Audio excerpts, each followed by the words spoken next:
History claims that 2 bullets from a lone anarchist ended the life of President William McKinley, but the official post-mortem records were meticulously sanitized to bury a far more terrifying reality.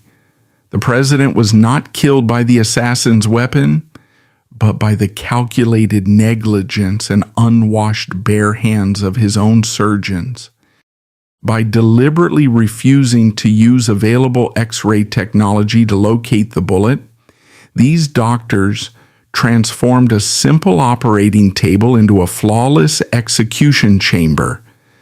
Does the official classification of a tragic assassination tell the whole truth?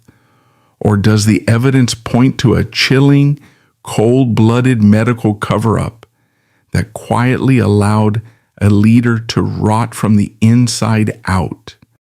The year 1898 marked the point of no return for the American Republic. The Spanish-American War had ended, and the United States suddenly found itself in possession of a sprawling overseas empire, holding the reins of Cuba, Puerto Rico, Guam, and the Philippines. For the titans of industry, the men who controlled the steel, the railroads, and the banks, this was not merely a military victory. It was a vast, unexploited balance sheet. They required global markets to absorb their surplus goods, and they required a heavily militarized foreign policy to protect those new maritime trade routes. The men who owned America had tasted global hegemony, and their appetite was suddenly insatiable. They needed a commander-in-chief who viewed the globe as a chessboard meant to be conquered. William McKinley was not that man. He was fundamentally an anachronism. McKinley was the last American president to have served in the American Civil War. He had fought at the Battle of Antietam, the bloodiest single day in American military history. He had walked through fields where bodies were stacked like cordwood, the soil soaked black with the blood of a generation. That trauma was permanently etched into his psyche. He understood the visceral, horrific reality of armed conflict in a way the younger, chest-thumping imperialists of his era simply could not. When the drumbeats for war with Spain had begun, McKinley had resisted until he was politically cornered, famously stating, "I have been through one war. I have seen the dead piled up, and I do not want to see another."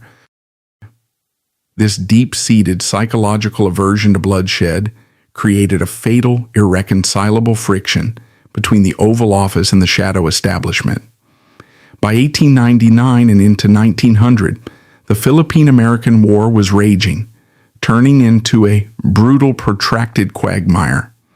The industrial and military elites, championed by figures like Admiral Alfred Thayer Mahan and a hyper-aggressive political faction, viewed the subjugation of the Philippines as a necessary stepping stone to the lucrative markets of China. They demanded total war, unyielding expansion, and a permanent massive naval presence across the Pacific. McKinley, however, was quietly looking for an exit strategy. Having secured America's global footprint through conquest, McKinley was now pivoting. He envisioned the new century dominated by American trade, not perpetual military policing, a shift that deeply threatened the titans of the war machine. The system requires absolute alignment from its figurehead. When a president begins to hesitate, when his personal conscience or his psychological trauma interferes with the expansion of capital and imperial power, he ceases to be a leader. He becomes a liability. The elite orchestrators of American power recognize this liability early on.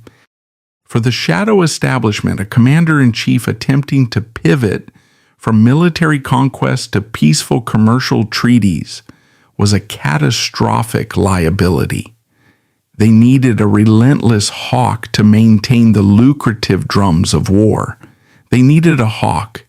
They needed a man utterly unburdened by the horrors of war, a man who romanticized combat and believed fervently in the manifest destiny of American military supremacy.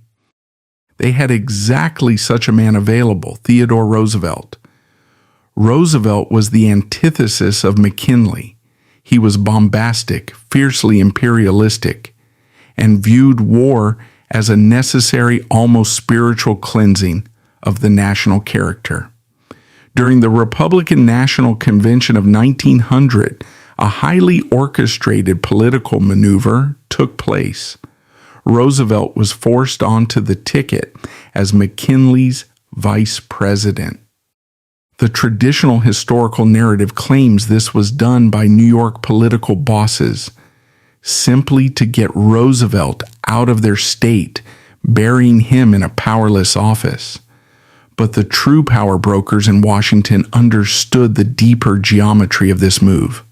Conservative political boss Mark Hanna, the man who had essentially engineered McKinley's career, saw the terrifying implication of placing Roosevelt one heartbeat away from the presidency. Hanna was a pragmatist, and he famously raged at the convention, shouting at his colleagues, "Don't any of you realize there's only one life between that madman and the presidency?" Hanna understood the ruthlessness of the machine he had helped build.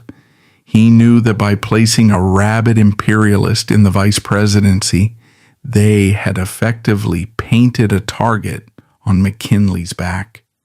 The system now had a contingency plan. The replacement was positioned. The shadow government had its weapon ready. It only needed the trigger to be pulled.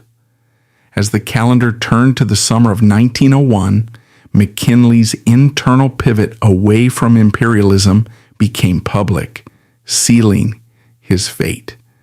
He began drafting a speech for the upcoming Pan American Exposition in Buffalo, New York. This speech was intended to be his defining vision for his second term. It was not a rallying cry for naval supremacy or territorial domination. Instead, McKinley was preparing to advocate for peaceful commercial reciprocity. He was preparing to tell the world and the American industrialists that the era of aggressive expansion was over. On September 5, 1901, under the bright, optimistic skies of the Buffalo Exposition, William McKinley stood before a crowd of 50,000 people and delivered the words that would serve as his own death warrant. His voice carried over the fairgrounds as he declared, "Commercial wars are unprofitable. A policy of goodwill and friendly trade relations will prevent reprisals." He explicitly called for an end to the isolationism that required military force to open markets, pushing instead for mutual trade treaties. To the men who manufactured warships, who financed the steel mills, and who envisioned an American century built on military dominance, these words were treasonous. Reciprocity meant compromise. Peace meant stagnant profits. McKinley was signaling a halt to the very machine that was poised to consume the world.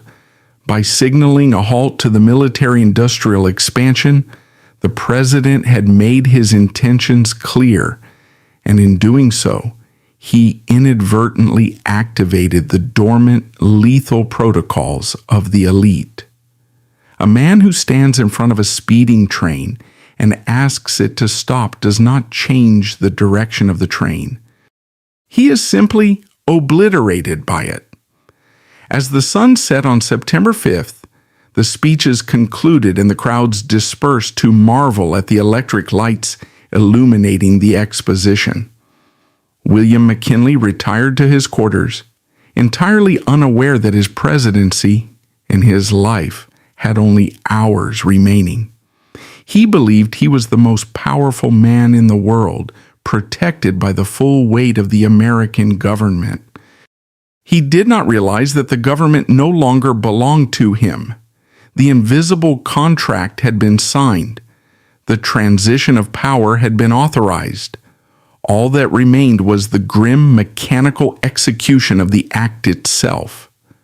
The dawn of September 6, 1901, would bring with it a carefully orchestrated theater of death. The stage was the temple of music. The actors were in place. The guards were briefed. And somewhere in the city, a quiet, disposable young man was wrapping a thick white bandage around a loaded revolver, preparing to play his part in a script written by men whose names he would never know. The architecture of a political assassination rarely relies on the brilliance of the assassin. Instead, it relies on the deliberate, orchestrated incompetence of the protectors. As the sun climbed higher on the afternoon of September 6, 1901, the Pan American Exposition in Buffalo, New York, was buzzing with the electric energy of the new century. The Temple of Music, a grand, ornate auditorium designed to showcase the cultural superiority of the American empire, was selected as the venue for President William McKinley's public reception. It was meant to be a routine exercise in democratic optics, the commander-in-chief shaking hands with the citizens who had elected him. But beneath the patriotic bunting and the sounds of a massive pipe organ echoing through the hall, a lethal trap had been meticulously set.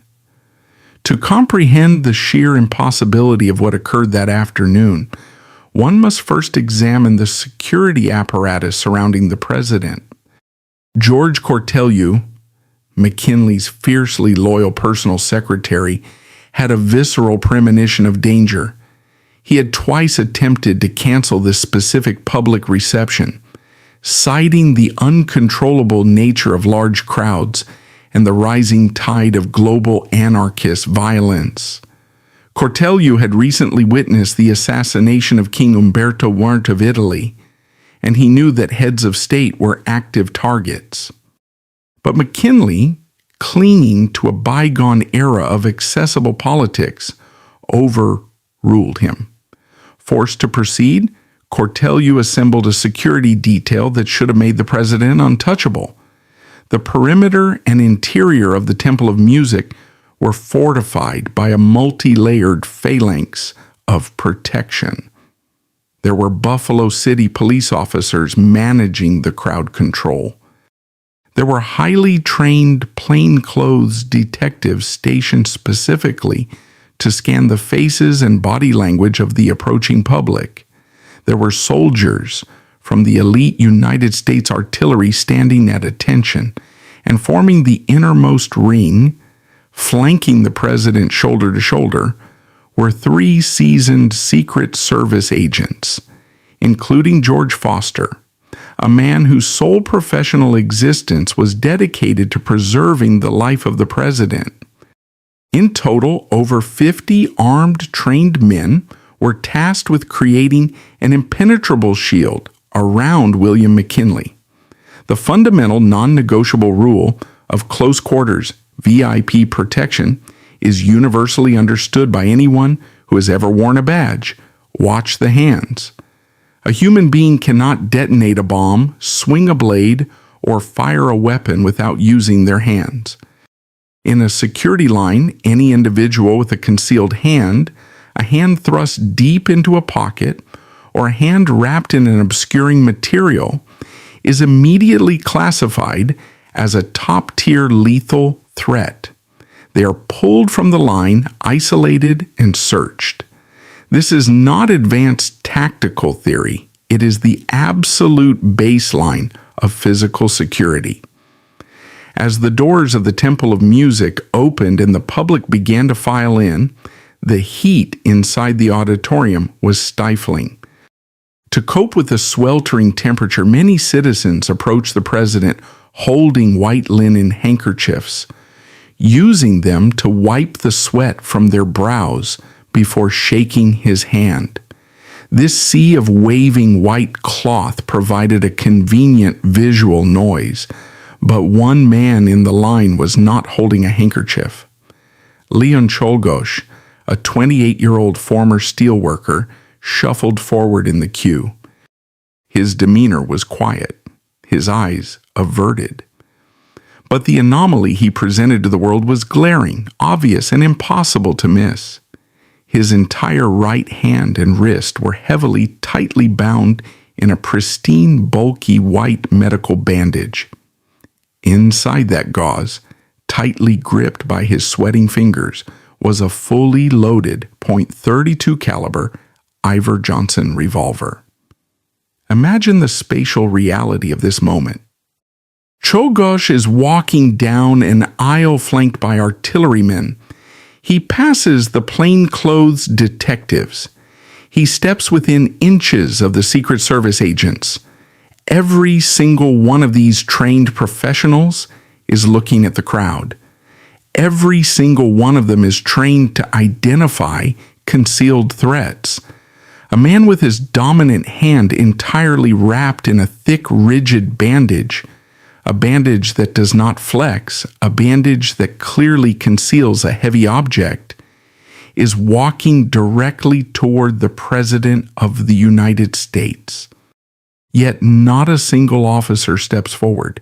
No detective asks to inspect the wound. No Secret Service agent places a hand on Czolgosz's chest to halt his momentum. He is allowed to glide through the most heavily guarded room in the American Empire with absolute terrifying ease. This is where the official historical narrative insults the intelligence of the public. History books classify this as a tragic lapse in judgment or a fatal oversight. But when a failure is this comprehensive, when it bypasses multiple independent layers of highly trained security, it ceases to be an oversight. For modern security analysts, a failure of this magnitude defies basic logic, crossing the threshold from human error into what looks terrifyingly like a deliberate security stand-down.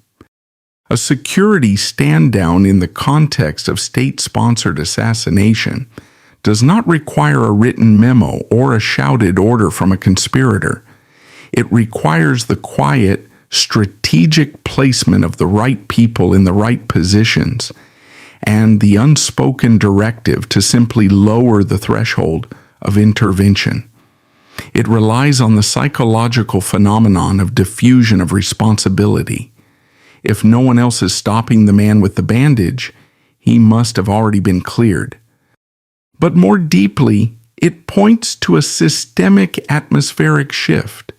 The men who commanded the security forces answered to the men who commanded the empire, and the men who commanded the empire had already decided that William McKinley's era was over. Whether by spectacular incompetence or unseen design, the door was left unlocked and the guards were effectively rendered blind. At exactly 4:07 p.m., Leon Czolgosz reached the front of the line.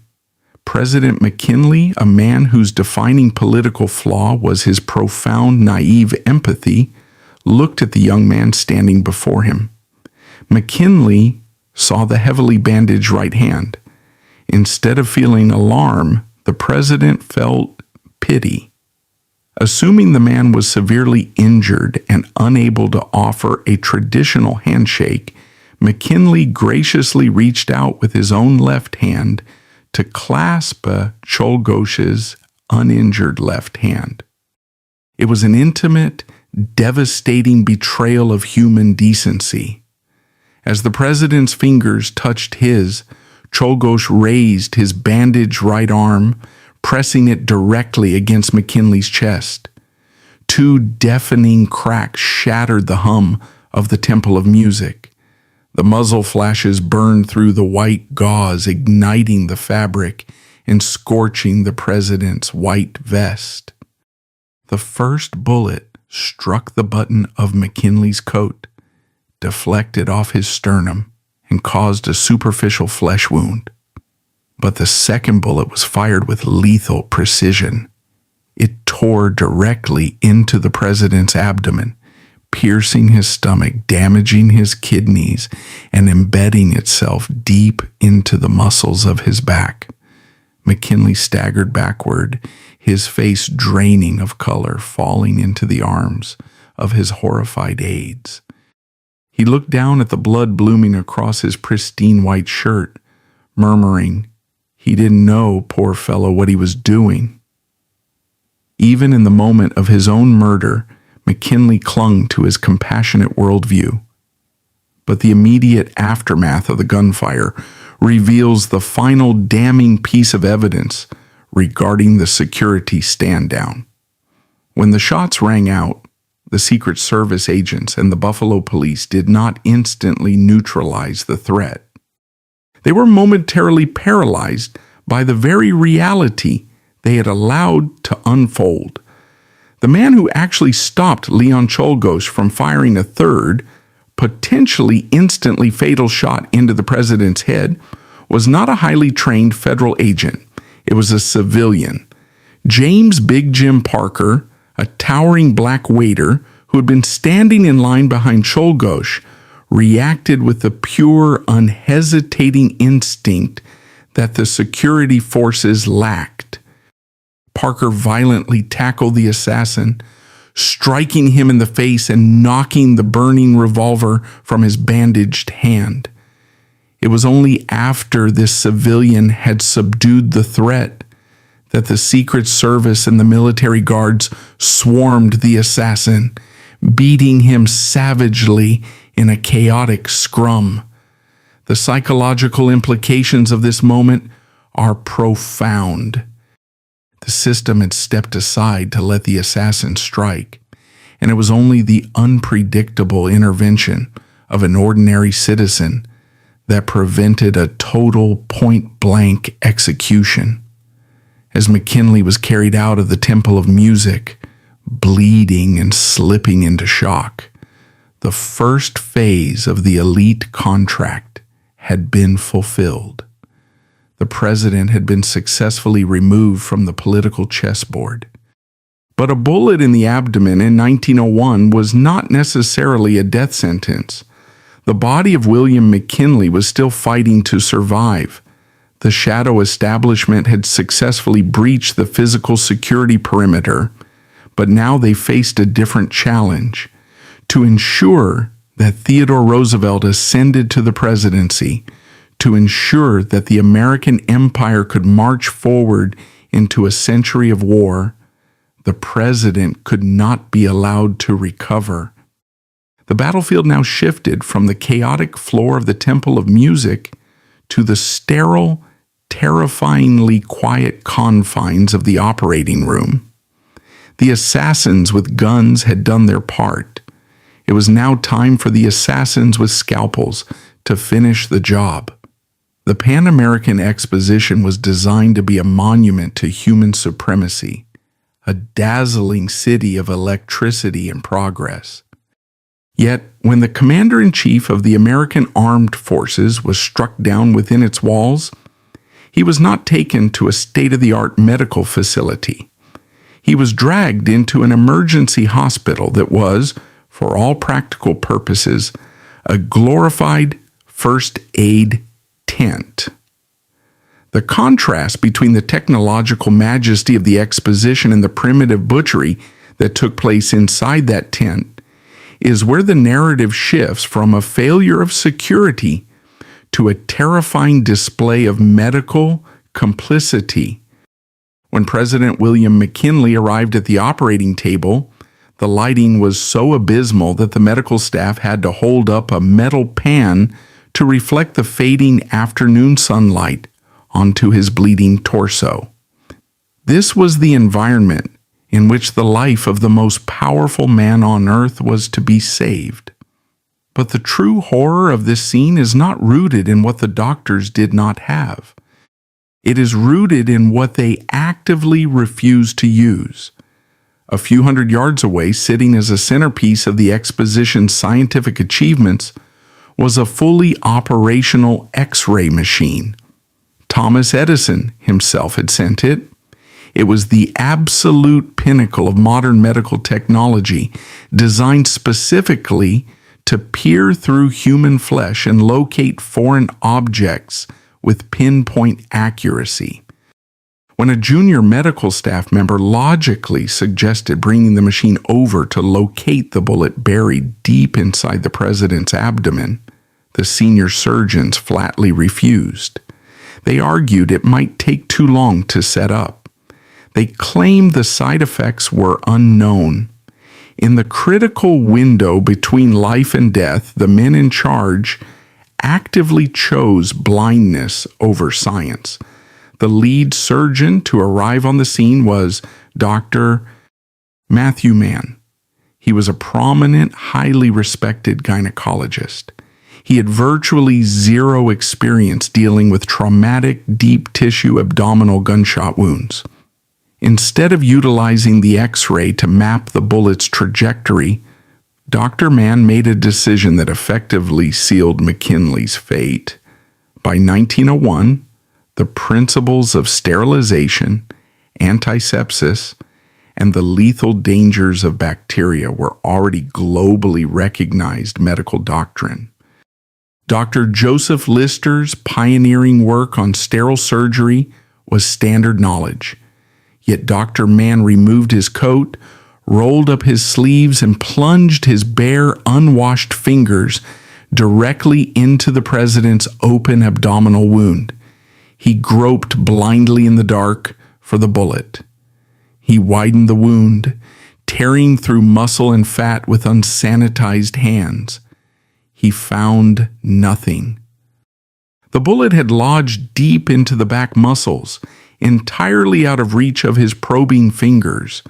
But what Dr. Mann left behind in that wound was far more lethal than the lead projectile. He introduced a massive, catastrophic dose of bacteria directly into the president's internal organs. Failing to locate the bullet, the surgical team simply washed the abdominal cavity, sutured the president back up, and left the infection festering inside him. This is where the concept of medical negligence transcends mere incompetence and aligns perfectly with the goals of a shadow establishment. If the elite required McKinley's removal to usher in Theodore Roosevelt and the new era of American imperialism, they did not need to deploy a second assassin to the hospital. They simply needed to allow the colossal arrogance and primitive methods of the medical establishment to take their natural course. It provided the ultimate unquestionable alibi. You cannot put a doctor on trial for murder when the weapon is an invisible microbe. For the next week, the American public and the global markets were fed a steady, highly calculated diet of false optimism. Medical bulletins issued to the press declared that the president was recovering beautifully. His pulse was strong, his mind was clear. The stock market, which had initially panicked at the news of the shooting, rapidly stabilized.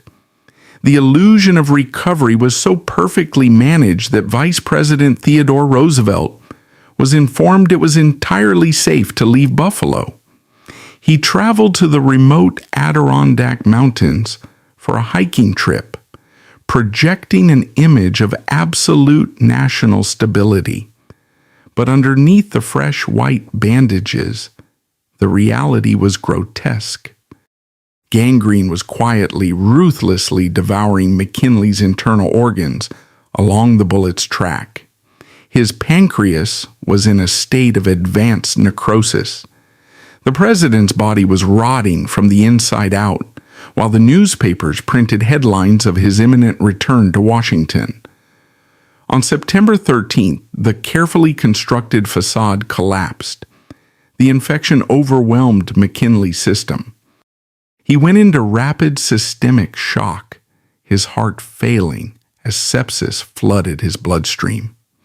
In the early hours of September 14, 1901, William McKinley died. The bullet fired by Leon Czolgosz did not kill the president. The lethal blow was delivered by the dirty hands of the men tasked with saving his life. The obstacle to the empire had been successfully removed, and the medical complications provided a flawless cover story. With McKinley dead and Theodore Roosevelt rapidly descending from a mountain to take the oath of office, the system needed to immediately close the narrative loop. The transition of power required absolute stability, which meant the public's rage had to be directed at a single, isolated, easily digestible target. They needed the perfect scapegoat. Leon Czolgosz was sitting in a jail cell, heavily beaten, his face swollen and bruised from the immediate aftermath of the shooting. He was exactly what the establishment required: a disposable, socially awkward, unemployed son of Polish immigrants who muttered vaguely about anarchist ideals. The label of lone radical anarchist was the most effective political silencer of the early 20th century. By branding Czolgosz a madman acting entirely alone, the authorities instantly shut the door on any deeper investigation. No one in the press or the government asked how a penniless former steelworker afforded the travel and lodging in Buffalo. No one investigated how he knew the exact layout and positioning of the president's reception line. No one interrogated the Secret Service or the Buffalo Police about the massive security stand-down at the Temple of Music. The system presented Czolgosz to the public like a sacrificial lamb, and the public, blinded by grief and manipulated by the media, eagerly consumed the story. The psychological brilliance of the scapegoat strategy lies in its simplicity. It isolates the crime. If the public believes a lone maniac is responsible, they do not look at the systemic failures. They do not look at the beneficiaries of the murder. The truth was that real organized anarchist groups in America had already firmly rejected Czolgosz. Emma Goldman's radical circles found him so bizarre, so overtly inquisitive about secret plots and violence, that they actually published warnings suspecting he was a police spy or an agent provocateur. He was a man without a true faction, a wandering ghost perfectly positioned to be picked up and used by a much larger, darker machine. He was the loaded gun placed in the hand of history, but he was not the one pulling the strings. When a shadow establishment successfully executes a shift in executive power, the most dangerous phase of the operation is not the assassination itself. It is the aftermath. The weeks immediately following the death of a head of state are highly volatile. The public is traumatized. The press is rabid for details. And the natural inclination of any functioning society is to ask questions. Therefore, the architects of the event must pivot instantly from assassination to containment.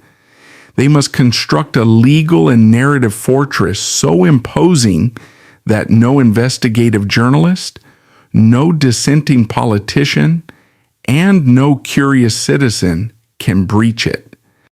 To do this, the system requires velocity. A genuine search for justice is methodical, slow, and transparent. A systemic cover-up is blindingly fast, legally hollow, and ultimately lethal. As William McKinley's body was being prepared for a state funeral in the middle of September 1901, the American justice system was entirely weaponized to permanently close the ledger on his murder. The focus of the entire nation was forcefully directed onto the swollen, bruised face of Leon Czolgosz. To understand the profound cruelty of what happened next, we must delve into the psychological and physical state of the designated scapegoat. From the moment he was tackled to the floor of the Temple of Music, Czolgosz was subjected to relentless, horrific violence. He was beaten so severely by the military guards and the police that his face was practically unrecognizable, his jaw fractured, and his vision blurred by his own blood. He was thrown into a solitary cell, isolated from the outside world, and subjected to interrogations that broke whatever fragile psychological architecture he still possessed. Czolgosz was a profoundly broken man long before he ever picked up a revolver. The economic panic of 1893 had stripped him of his livelihood as a steel worker, plunging him into the abyss of poverty and mental instability. He had suffered a severe nervous breakdown, retreating to his family's farm, alienating himself from his peers. He was a ghost of a human being, searching desperately for an ideology that could explain his suffering.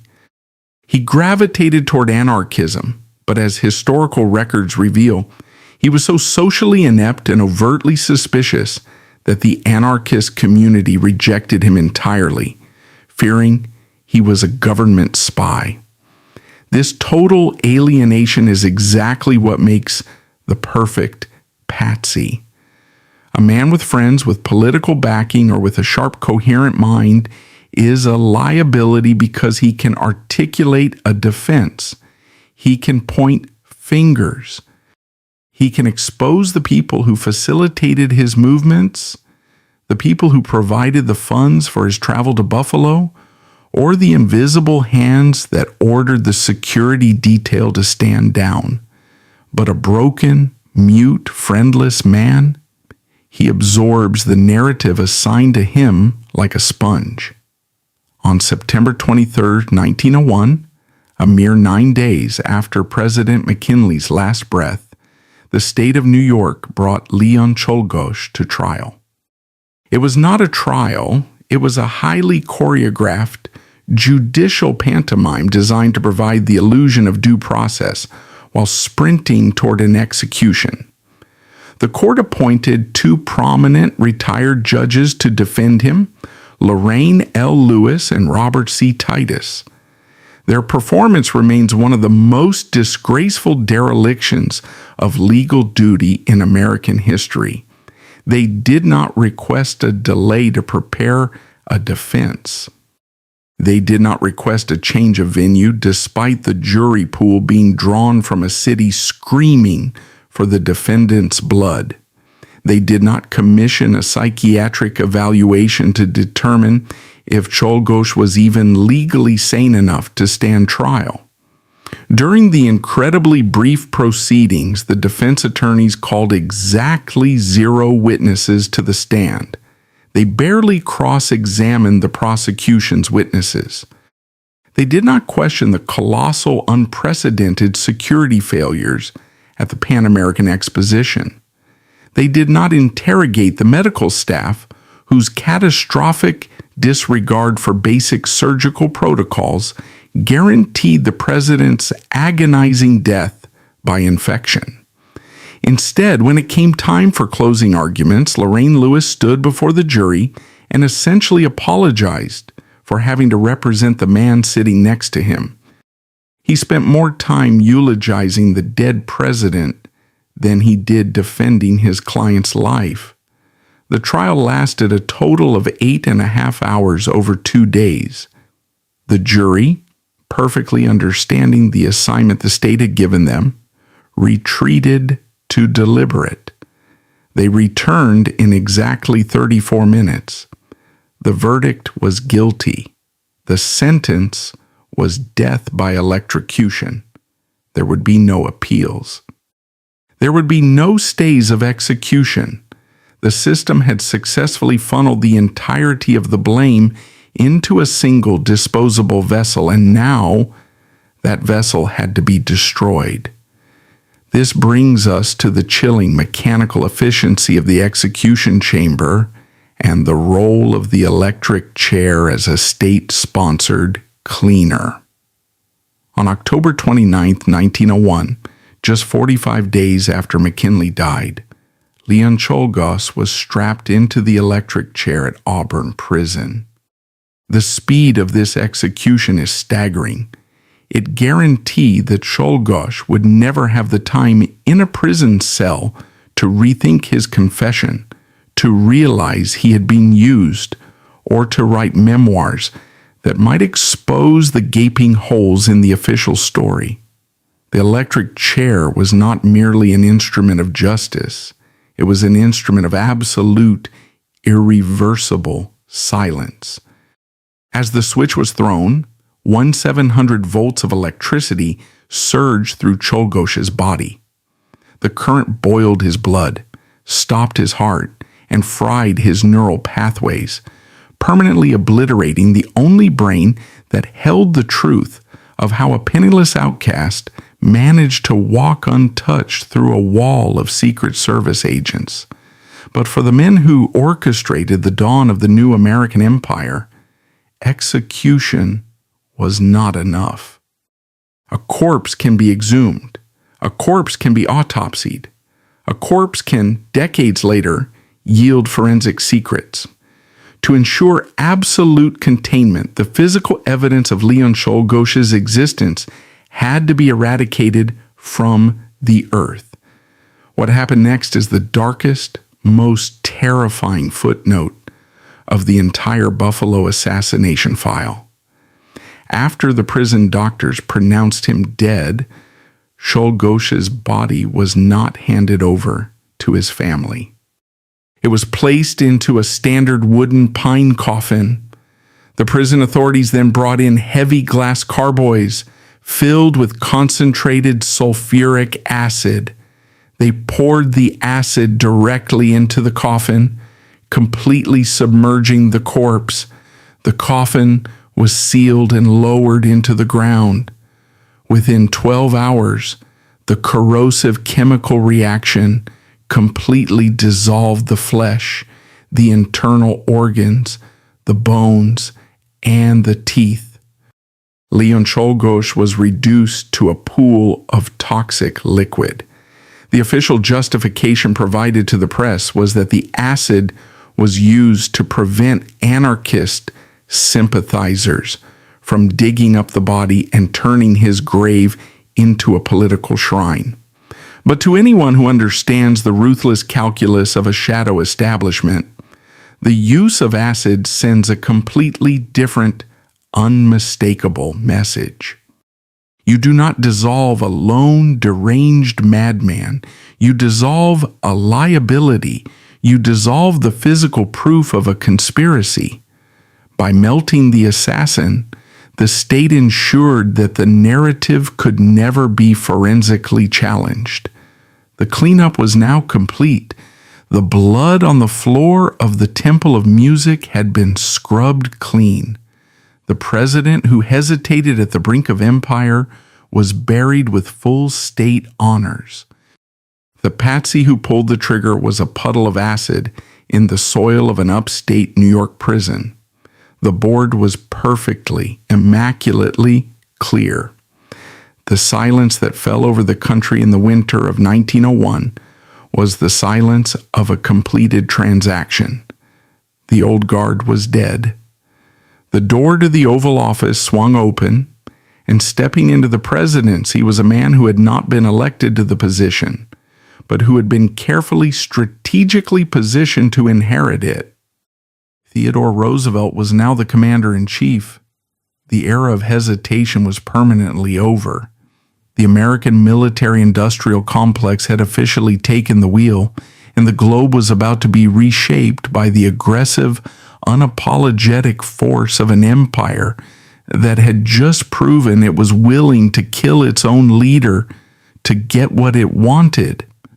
The dissolution of Leon Czolgosz in a vat of sulfuric acid was not merely the destruction of a human body. It was the final corrosive baptism of the new American century. As the autumn winds of 1901 swept through Washington, the transition of power was executed with a seamless, terrifying grace. The trauma of the assassination, the blood on the floor of the Temple of Music, the festering wound in the emergency hospital, was rapidly paved over by the triumphant march of a modernized, aggressive empire. The shadow establishment had gambled everything on a single perfectly wrapped bandage, and they had won. To understand the profound systemic cruelty of this victory, we must examine the immediate actions of the man who inherited the Oval Office. Theodore Roosevelt did not assume the presidency with the cautious, mournful reverence of a man stepping into the shoes of a fallen leader. He assumed it with the velocity of a conqueror. The industrial titans, the military hawks, and the Wall Street syndicates had purchased a specific foreign policy with McKinley's blood, and Roosevelt delivered it flawlessly. Within days, the rhetoric of the White House underwent a violent transformation. McKinley's final desperate plea for commercial reciprocity, mutual trade, and peace, the very speech that had triggered his execution, was erased from the political agenda. In its place came Roosevelt's doctrine of the big stick. The hesitation that had plagued the final months of the McKinley administration evaporated. The American military-industrial complex was unleashed upon the globe without restraint. The dividends of the Buffalo assassination were immediate and staggering. The push to dominate the oceans, which McKinley had approached with weary reluctance, became the absolute priority of the state. Roosevelt aggressively engineered the separation of Panama from Colombia, securing the rights to build the Panama Canal, a logistical masterpiece that guaranteed American naval and commercial supremacy over two hemispheres. He dispatched the Great White Fleet, a massive armada of battleships, to circumnavigate the globe. This was not an expedition of goodwill. It was a floating, heavily armed threat to the empires of Europe and Asia. The men who owned the steel mills and the shipyards watched their ledgers explode with unprecedented profits. The blood contract had been fulfilled, but a successful systemic coup requires more than just a change in policy. It requires the psychological conditioning of the public. The establishment faced a unique challenge. They had murdered a popular sitting president. To prevent the public from looking too closely at the gaping holes in the security detail or the deliberate medical malpractice, the elite utilized their most powerful weapon, the narrative. They could not erase William McKinley from memory, so they did something far more insidious. They weaponized his ghost. The press, heavily influenced by the industrial syndicates, immediately went to work sanitizing his legacy. McKinley, the reluctant imperialist, the traumatized Civil War veteran who begged for an end to commercial wars, was carefully edited out of history. In his place, they constructed McKinley the martyr. They built monuments to him. They named mountains after him. And they painted his death as the ultimate sacrifice for the expansion of the Republic. This is the most profound, violating trauma inflicted upon a murdered leader. The system does not just take your life, it steals your identity. They used McKinley's corpse as the very flagpole from which to fly the banner of the imperialism he had tried to halt. They transformed the man who stood in front of the war machine into the patron saint of the war machine. For the generations of Americans who lived through this era, the psychological manipulation was absolute.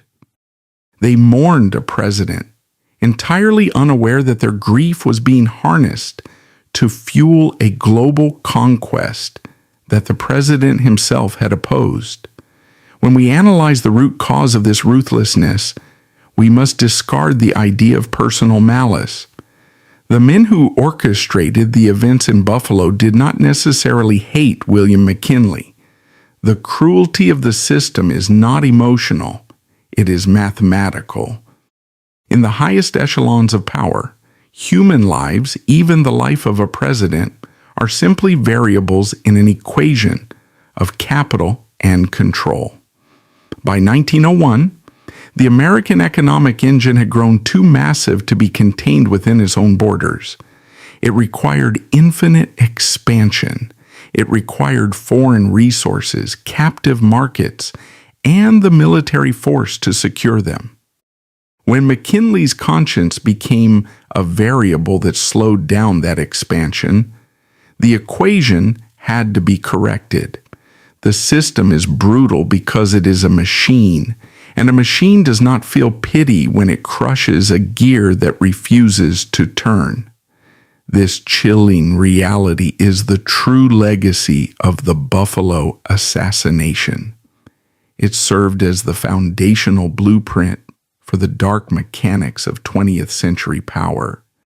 The events of 1901 proved to the shadow establishment that a systemic coup could be executed in plain sight, provided the right elements were in place. Look at the methodology. First, identify a disposable, deeply alienated scapegoat, a man with no social ties and a fragile mind. Second, engineer a catastrophic, inexplicable security stand-down that places the scapegoat within striking distance of the target. Third, ensure the target does not survive the medical intervention, utilizing incompetence or deliberate negligence to finish the job. Fourth, execute the scapegoat with blinding speed to permanently sever the chain of evidence. And finally, utilize the media to immediately redirect the public's trauma into support for the new regime. This is not just the story of William McKinley. It is the genesis of the modern cover-up. It is the realization that the greatest threats to a democracy do not come from foreign armies or lone radicals in the streets. They come from within the very institutions designed to protect it. The elite do not fear the assassin, they cultivate him. They leave the door unlocked, they point the way, and when the deed is done, they sweep the floor and take the throne. As we look back at the flickering, grainy footage of 1901, the true horror is not the gunshot. The true horror is the absolute, coordinated silence that followed it. The silence of the Secret Service agents who stepped aside. The silence of the doctors who refused the X-ray. The silence of the electric chair that burned the truth into ash. The assassination of 1901 proves a chilling, unbreakable rule of the shadow establishment. To change an entire era and drag a nation into the vortex of global war, they do not need to mobilize an army. They only need a thick white bandage, a perfectly placed ambush point, and the deliberate silence of the medical elite. America stepped into the 20th century and onto the world stage, slipping on the blood of a president abandoned by his own system. The machine demanded an empire. The president was the price.